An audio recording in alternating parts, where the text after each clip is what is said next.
अंशमाली भगवान भुवन भास्कर सूर्यदेव पुत्र स्नेहवश दया भाव से युक्त होकर के रात में जब कर्ण अपनी सुखद सैया पर सोया हुआ था तब एक ब्राह्मण का रूप धारण करके आए। महान तेज चमक रहा है और कहा, सत्यधारियों में श्रेष्ठ कर्ण, मेरी बात सुन। मैं सौहार्दवश तुम्हारे पास आया हूं और हित की बात कह रहा हूं। देवराज इंद्र पांडवों का हित करने के लिए तुम्हारे पास भिक्षा मांगने आ रहे हैं ब्राह्मण के रूप में।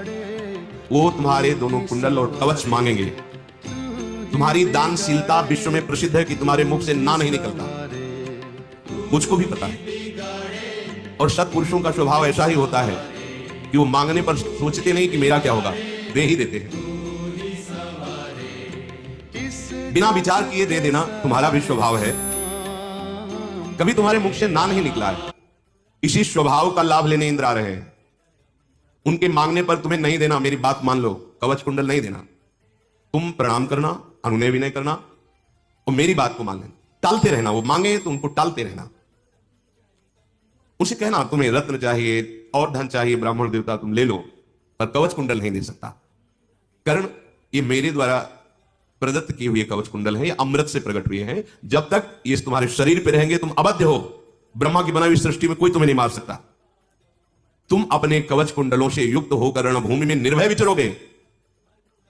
यदि तुम्हें अपना जीवन प्रिय है और तुम मुझे थोड़ा भी प्यार करते हो, अनन्य भाव से सूर्य की उपासना में लगे रहते थे कर्ण, तो मेरी इस बात को मान लो। कर्ण ने पूछा, इतना प्यार दिखाने वाले आप कौन हैं? इतना प्यार कोई ब्राह्मण आके तो नहीं दे सकता जैसे आप बोल रहे हैं। कौन है? यदि उचित हो तो आप अपना परिचय दीजिए। ब्राह्मण वेश में कौन आप ऐसी अमृतमयी वाणी, हितकर वाणी कह रहे हैं?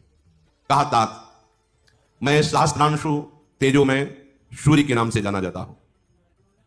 तुम हमारे भक्त हो, उपासना करते हो, तो तुम्हारा अहित हम नहीं देख सकते। तो फिर हरि कैसे देख सकते हैं अपने भक्त का हित, जिनके एक अंश से भुवन भास्कर प्रकाशित वो प्रभु। इसीलिए दृढ़ विश्वास रखो, जो हरि शरणम, तो दृढ़ विश्वास रखो। कभी कोई अमंगल नहीं हो सकता। ऐसा हम नहीं कहते कि विपत्ति नहीं आएगी, दुख, अमंगल नहीं हो सकता। कर्ण ने कहा कि तुम भगवान सूर्य हो, मेरे हित की बात कह रहे हो। प्रभु, आप वरदायक देवताओं में श्रेष्ठ हैं। मैं आपसे प्रार्थना करता हूं कि मेरी बात सुनकर आप नाराज मत होना, प्रसन्न रहना। आप मेरा